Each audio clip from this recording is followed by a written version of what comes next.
Amazon নদীর অগভীর পানিতে মাছ শিকার করার মজাই আলাদা।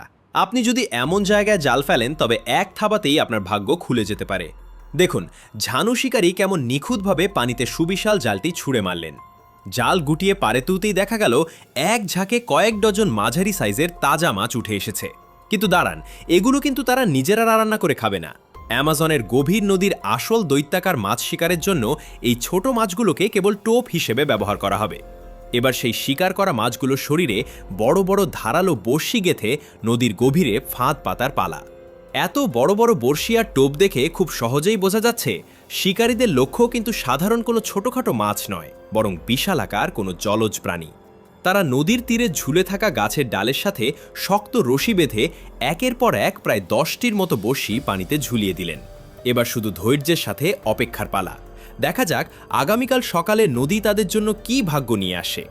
পরদিন সকালে নদীর ঘাটে আসতেই দেখা গেল পানিতে ঝুলে থাকা গাছের ডালগুলো প্রচণ্ড শক্তিতে ছটফট করছে, অর্থাৎ বড়শিতে অলরেডি বড় কোনো শিকার গেঁথে গেছে।